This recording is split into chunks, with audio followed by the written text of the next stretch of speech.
Hello, everyone. Welcome back to the One Day at a Time podcast. Today's topic is going to be the ultimate podcast on steps, because yesterday we had a good question in the WhatsApp group, a link to a new study saying it matters how you do your steps versus just total steps. Bit of confusion, maybe a bit of panic. Oh my God, I've just been getting my steps in throughout my day, throughout my job. I haven't been going on walks. Does it make a difference now? Should I stop walking? You know what I mean? No, you shouldn't stop walking. So it got me thinking, let's do the ultimate podcast on steps. Let's talk about the studies that matter. Let's talk about the takeaways that matter so we can practically take them and actually improve our life with our daily steps. So the first thing is to talk about that first study. It looked at suboptimally active adults. So people who got enough steps in a day, 8,000 plus, they were excluded. The average step count, I think, in the study for people was about 5,000 steps. And what they did was, they checked how they walked for a week. Did they go for long walks? Did they just do 2-minute walks, 5-minute walks, 10-minute walks, 15-minute walks? And then they tracked them for like nearly 10 years and saw if they were basically dead. Like, as simple as that. Did they die in 10 years? Did they have anything wrong with them? Cardiovascular, blah, blah, blah, blah, blah. And yeah, basically the group that they tested 10 years prior that did like 15-minute walks in a day to get their steps versus the group that didn't do that but got the same amount of steps saw better results. Basically, less people died, less people had issues from basically going out and having an actual walk versus not. But the key thing here is these are suboptimally active people. So if you were to get those steps in 8,000, 10,000 plus a day, it doesn't really matter like if it's broken down into a walk or not, but maybe it does for mental health benefits and stuff, which we're going to cover in a bit.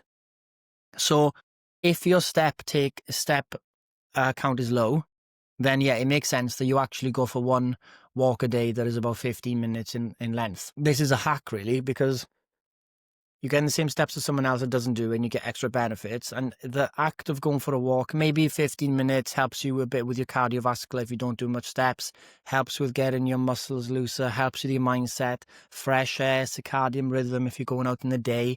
There's a lot of things that can come into a short walk. And if you can do the walk in nature, then by all means do that, because it's better than like a concrete jungle walk. So yeah, the hack is if you are low on steps, at least get a 15-minute walk in a day, and you're going to do a lot of things to help you. The chance of you dying going down from cardiovascular disease and stuff like that. The second study is the volume, the big study done on 47,000 people, and they looked at the total amount of steps people did a day, and then again, did you die, did you get cardiovascular disease, and what is the step take that you need to do to avoid it or to reduce your risk. So for adults under 60, the benefits increased and then leveled off from 8 to 10,000 steps a day. So you can imagine you get these huge amount of benefits from going from 4,000 steps a day to 8,000 steps a day. And remember, it's realistic. It's not something super, super difficult. It can feel like a lot of steps, doing 8 to 10,000 in a day when you don't do it often. But imagine the gains you get are incredible. And if you're over 60, you get the benefits from between 6,000 to 8,000 steps a day. So as long as you get into those zones, you're getting the benefits of walking. Doing more steps than that, it levels off, diminishing returns. You don't necessarily need to do more. So just try and get to those ranges. And I think if you can work hard, fit it into your time. I know some of you got different types of jobs, you've got injuries, disabilities and stuff as well. It makes it hard to move. Try and do what you can and just try and inch closer, step by step, 2 more steps.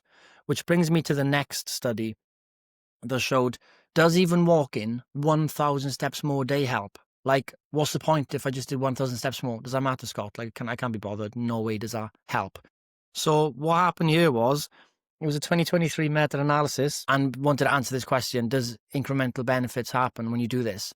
So when they walked 1,000 more steps a day than they used to, for every 1,000 steps a day increase they had a 15% decrease in risk of dying from any cause. And the 500 steps increase a day was linked to 7% decrease in risk of dying from heart disease. So you can imagine 500 steps a day extra. Come on, you can do that. We can do this.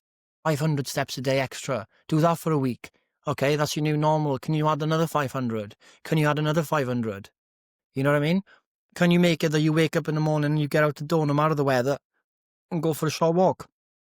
5 minutes, 10 minutes. If you've got dogs, it's easy. If you work, if you're busy work and you think, I can't do it, my work is rammed, even lunchtime I'm working. I'm like, well, find the balance in your work. Like, your boss is not going to give you balance. Why would they do that?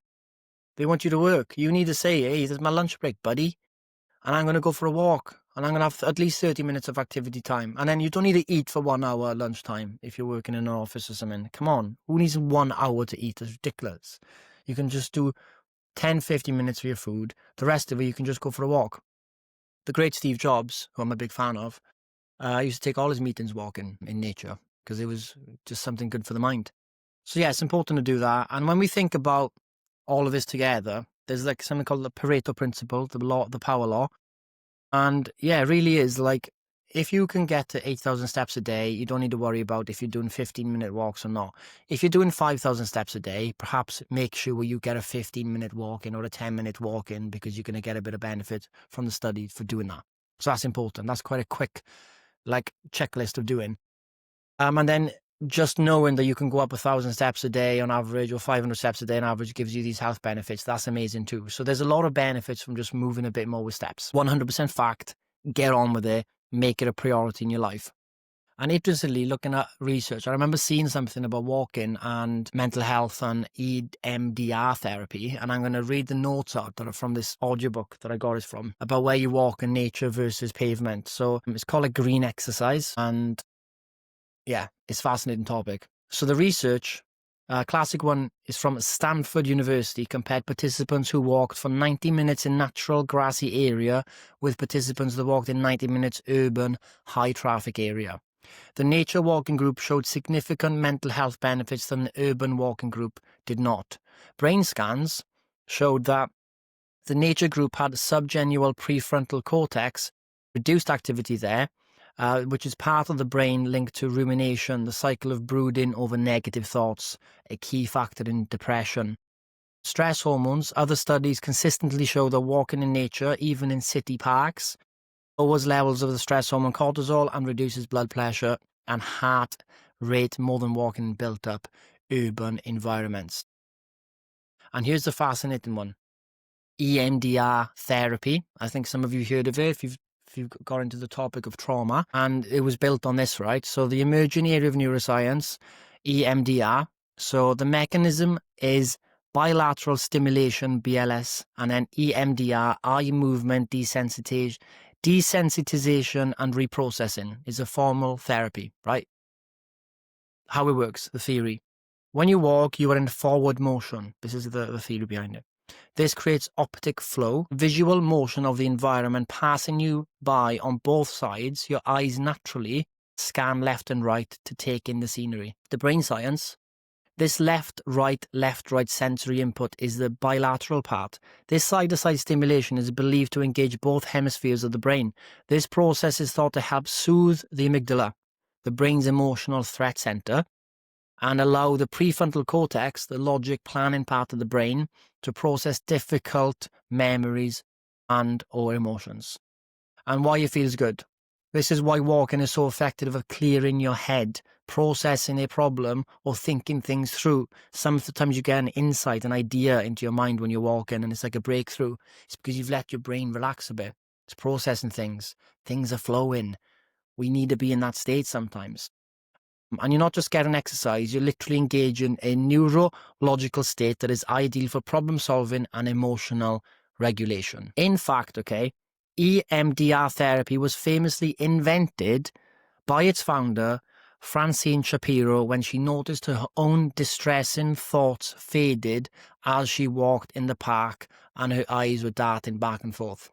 So the creator of EMDR therapy got this insight from a walk, which stimulates a similar thing, not the exact same, as EMDR therapy.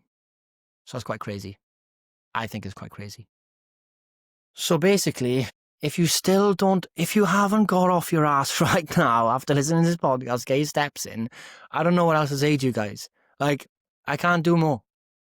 I can't do more to get you off your ass and get moving and get walking, because It's so motivating to know it's very little steps you've got to do a day to get the benefits. Like, I don't want you all to be thinking when you're old and grey and, God pops into your brain and says, hey, buddy, do you know if you walked just another 2,000 steps on average a day over the last 30 years, you would be in a far better position now and you'd have another 5 years to live, or you wouldn't have these problems. And you'd go, shut up, mate, 2,000 extra steps a day, that's nothing. How much? Oh, it's about 20 minutes of walking a day. You kick yourself, man. 20 minutes a day just to reduce the risk of these things massively. Come on.